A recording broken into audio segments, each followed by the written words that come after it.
So I invite our next speaker. He's the CTO of AvePoint, John Peluso. Did I say that right? Good enough. Okay, great. I answer to a lot of things. So that was pretty awesome, huh? How many of you had questions you wanted to ask, you just didn't? I think we're all in that camp. So it is an honor to be able to be here and talk to you today. And I think my talk is going to be a good juxtaposition to the one you just heard. That was some big stuff, right? That is how you run your operations.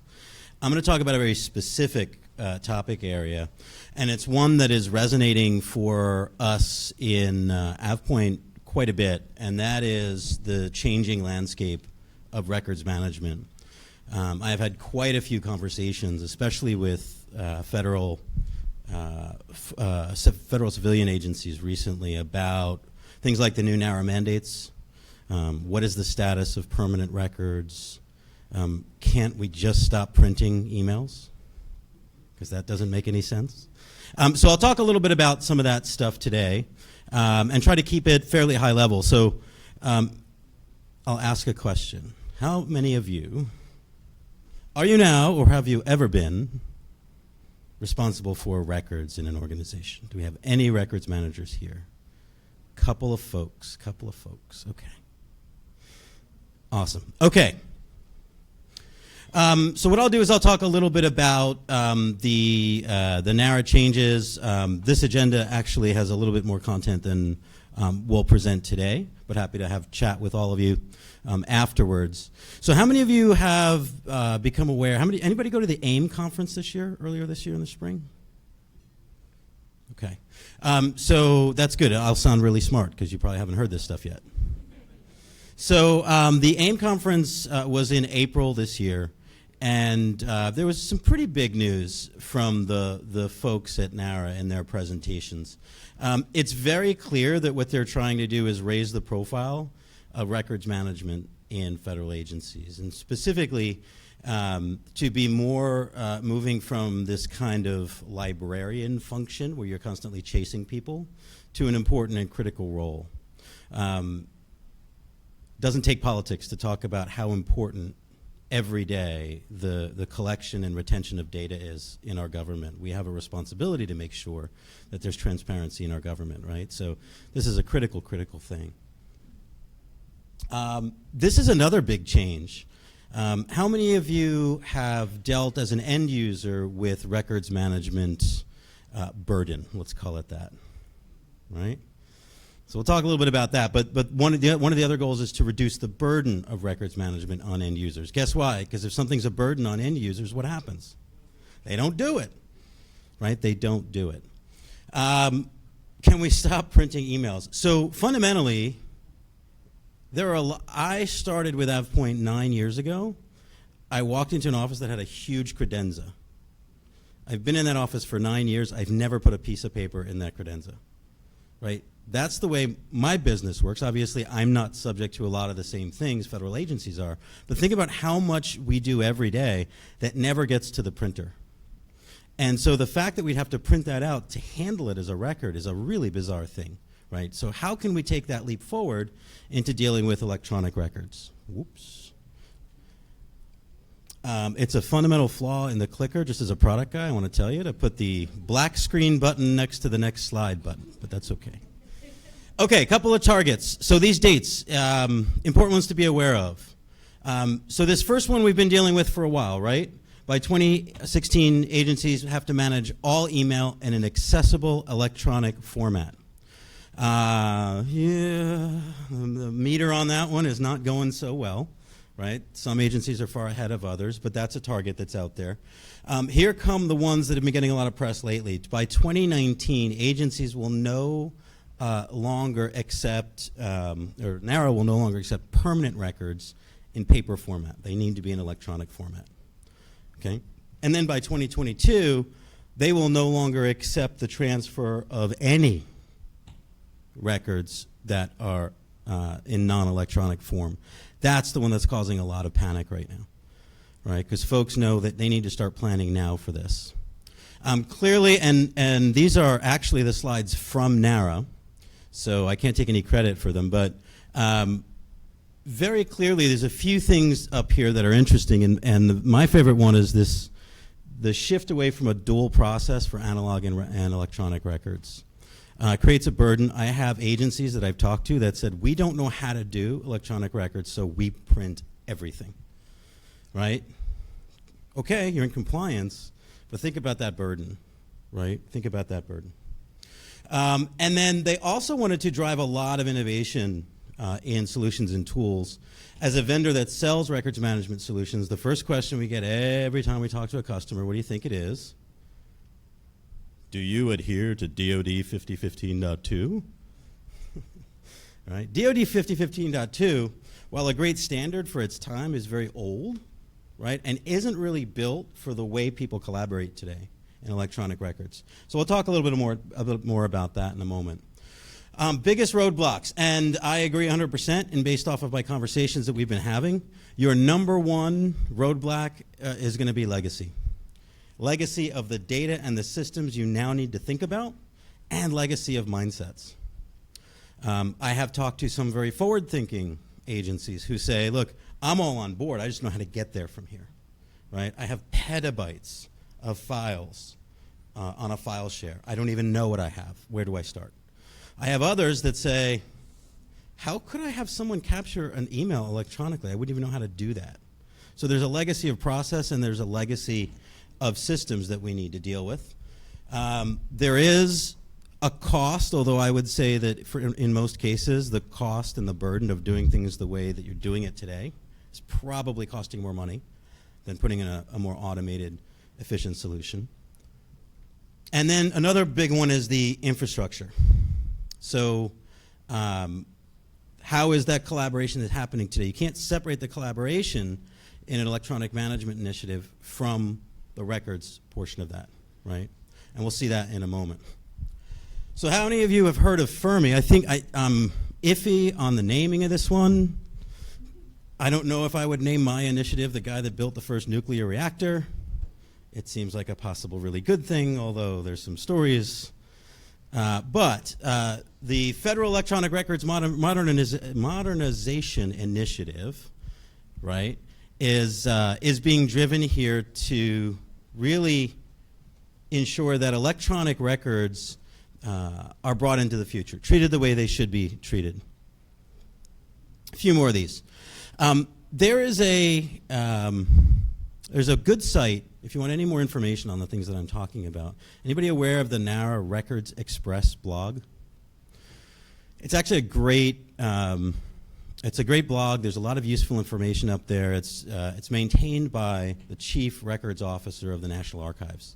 And so you get a lot of great news there about what they're thinking, what they're doing, as well as some initiatives that are coming out. One of those was announced at AIM this year, and that is these universal ERM requirements.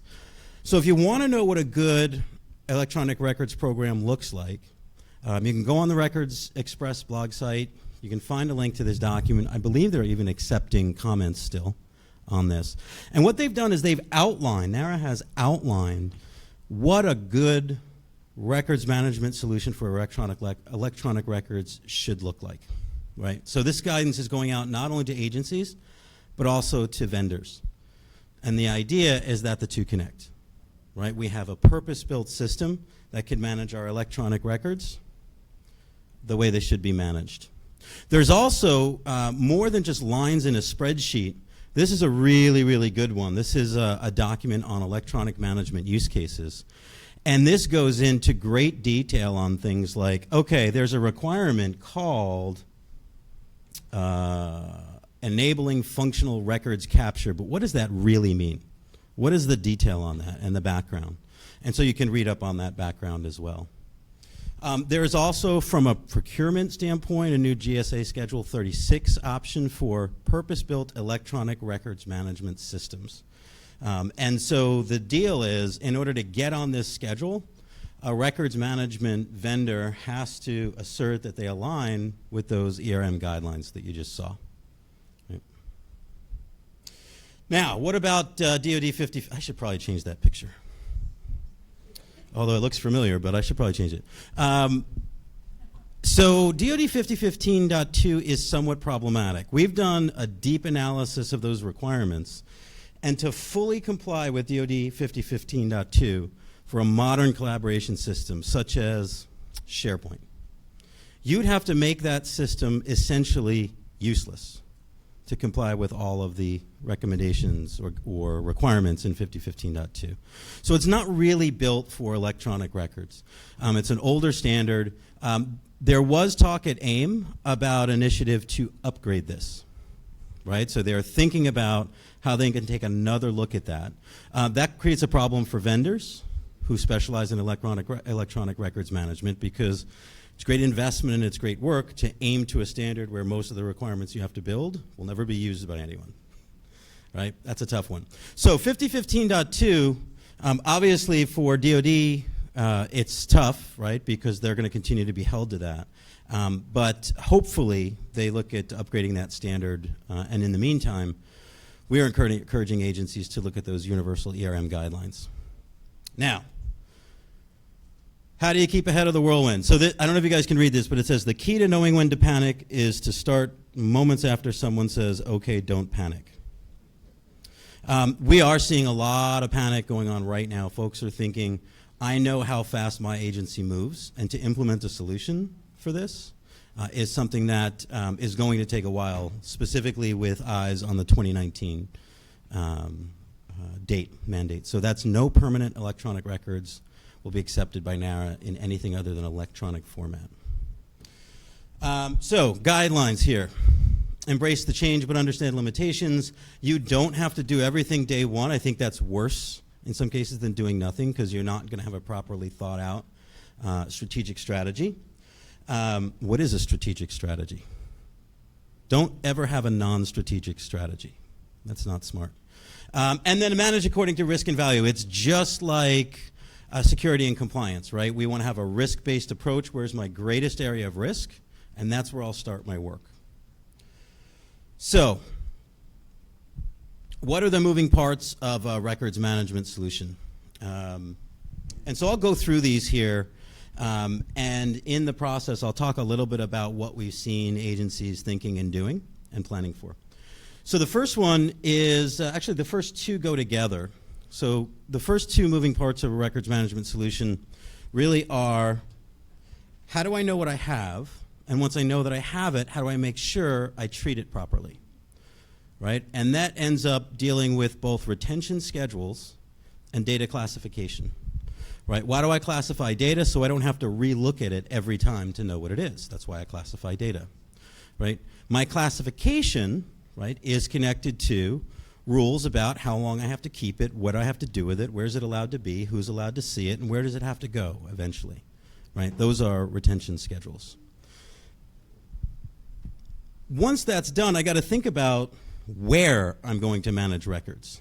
Because the problem with a lot of records management deployments that we've seen is that the records manager thinks about these things, right, and then says, okay, Bob, here are the rules, go for it, right?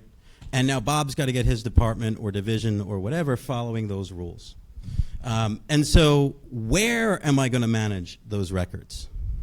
The location, the target for records. Classically, records have been sent to a repository where they're kept for as long as they need to. That repository has features like e-discovery and legal hold and all that kind of stuff, right? And then that repository can handle any end-of-life actions.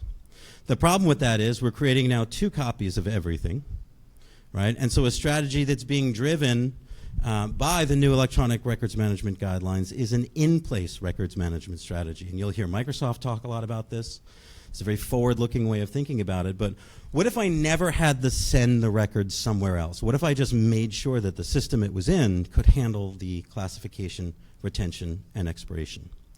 And this is where we start to look at some forward-looking things. We talked to plenty of agencies who have aging, decrepit, old file shares.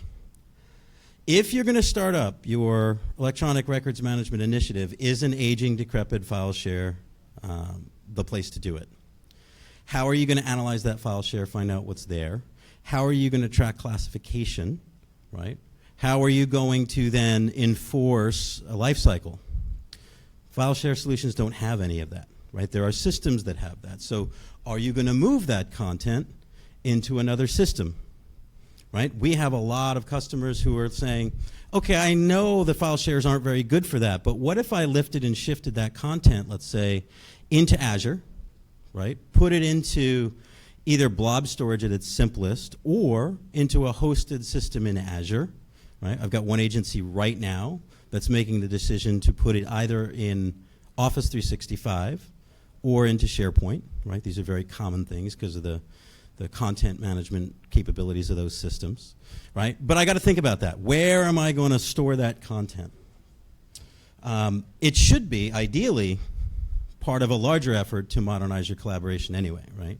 Because if all you're going to do is move that content, but people are going to keep collaborating the way they've been collaborating and storing stuff on the old C drive, you're going to have a problem, right? So you got to think about that. Classification of content. One of the biggest reasons that records management deployments suffer is everything hinges on that content being properly classified. Right? Why, in many records management policies and plans, is there a requirement for manual review? Why do you think that's such an important thing? Because we don't trust that the content is classified properly. Right? I need to check. Someone has to look to make sure everybody did things the way they're supposed to. Because God forbid I delete something that I'm supposed to keep. Joke aborted. Never mind. There was a taping of a notes joke there in there somewhere. I'm not going to say. Classifying content classically has been left to who? What are the common strategies for classifying content that you've seen, either as a user or as a records manager? Overclassify it. Keep everything, right? I've heard that. Had a customer say, I'm just going to keep everything because I don't know what I need to keep and it's the safest thing. Okay, I mean, you're not out of compliance. It's kind of a wacky thing, but you're not out of compliance. What else? Who is responsible for classifying content? The user or some kind of data custodian, right? Someone needs to tell me what's going on in this document, in this location. I've also seen, pretty commonly, the strategy, no. Documents that are this classification go here, and documents that are this classification go here, and the containers are what dictates the classification and the rules. Right? That's another common strategy. The problem with that strategy is you're trusting the same people to do that want to keep everything where? On their hard drive. Right? So the chance of them putting the document where it's supposed to go can be problematic. What's begun to emerge are technologies that can do auto-classification of content, especially where you have systems that are capable of capturing metadata. Right? So there's a lot of collaboration systems out there today that are able to capture metadata. SharePoint, Office 365, there's other vendors, right, that have systems like this. And what if I could automatically apply the right classification based on how the content reflected in terms of metadata? Who created it? When did they create it? What department was it linked to? Things like this. There's a tremendous amount of interest, although there's a challenge to get there for some organizations of what if the content itself could suggest the classification, right? So technologies that have the ability to read into documents, right? Analyze the document fingerprinting, right? I know it's that form. Why? Because it has the fingerprint of that form, right? Anybody use the app where you just hold your phone up in the bar and instantly know the name of the song and the artist and stuff like that, right? Same idea. What if we could do that for our documents? Technology's there. Right, so things like Azure Machine Learning, the ability to train Azure Machine Learning models to know, hey, this document is probably this classification because I've trained the model that way. Become very, very powerful. And then finally, the ability to report and audit on all of that. Where are my classification labels being used? What do I have due for expiration? If I have a manual review process, give me a report for it. So forth and so on. So these are the moving parts of a records management system. And what I'll do before we move to questions, I'll just give you an idea of the approach that we normally suggest when we're looking at this. The first thing is that the retention rules that you build. Some of these retention rules are going to come to you from outside, right? NARA has some requirements. They say, oh, agency ABC, you have this kind of content. It needs to be kept for XYZ. So you need to build that, be able to build that into a set of rules. And what we normally see is that organizations or agencies have a lot of classifications, but very few retention schedules, right? Much smaller number of retention schedules than classifications, right? Now, part of this is because when it comes to coming up with a taxonomy or a file plan, it looks like I've got a bad build out here, but we'll see what happens. When you're building your file plan and you're thinking about your taxonomy and your hierarchy, we see a lot of organizations that are still taking what we would call an organizational approach to your classification. So if you think about a branch, right, a hierarchical branch, an organizational structure would look something like this. I have legal contracts. I have legal contracts for IT. I have legal contracts for accounting. I have legal contracts for IT operations, because each of those divisions wants to treat those things differently, right? That's one approach. Another approach is to take what we call a functional approach to your file plan, right? What we've seen is a significant reduction in the amount of classifications when you use a functional approach. And a functional approach says, listen, I know a problem when I have 2,000 different record codes is expecting someone to know which of those 2,000 record codes to use. I'm asking them to do logic, if-then statements in their head about which thing they should use based on who they are, based on what department they're from, based on many other factors. What if, and I know something is really good at if-then statements, it's called technology, right? What if I could automate a lot of that so that my classification scheme is very functional? They know it's a contract for a software service. They don't care that it's accounting services. They know it's a software service and it's a contract. Let's let the retention schedule and the logic that we build into the retention schedule say, hey, if it's this and it's this, then it's this. If it's an email and it's from the president and it's less than 10 years old, retain it. If it's an email and it's from the president and it's more than 10 years old, send it to NARA in NARA acceptable export format, right? So build the logic into the retention schedule, because then I don't rely on my user to have to classify it properly.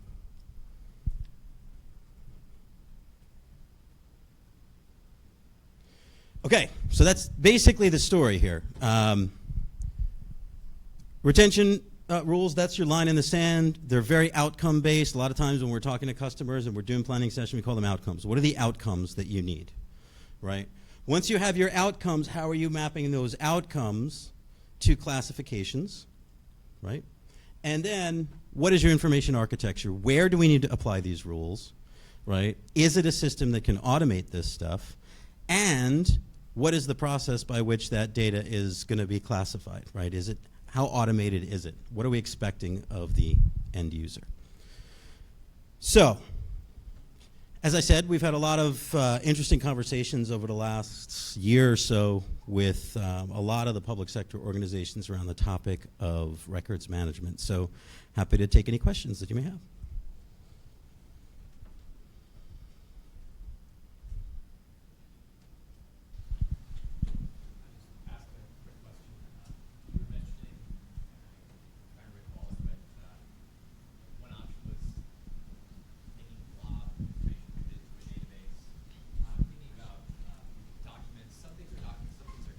Exactly. Yeah, so I'll give you an example from one of our customers, right? Can you repeat that question? Sure, absolutely. So the question was, it's not just document content that we're dealing with, right? What if it's an image? So if we're talking about just moving blobs into Azure Blob Storage or some other system, what are we doing to handle things like images? And so there are technologies out there, right, that can help scan images and detect data in images. There's some pretty good ones in Azure, right? So there's a lot of image recognition technology in Azure. Face recognition technology, the Face API in Azure is very, very powerful, right, and very, very accurate. So if you have pictures and you need to know who was in the picture and things like that, The good thing about that is some of those APIs that are in Azure are very sort of citizen developy, meaning all the work of building those machine learning models is done for you. You just need to tap into those machine learning models with an application or with a solution that already does so. We have a customer who had decided that they would put their record data into SharePoint. The reason being, SharePoint can have many different, they're called I filters, which basically allow you to index content. And so there are I filters that allow you to do OCR recognition. Once SharePoint had those images analyzed, it knew data about them, and that data could then be used to factor into records decisions. So really, it depends on what system you're going to do, but there's some pretty powerful technology that's out there right now. Thank you, John. Yeah. I think now I would like to thank you for that. That was very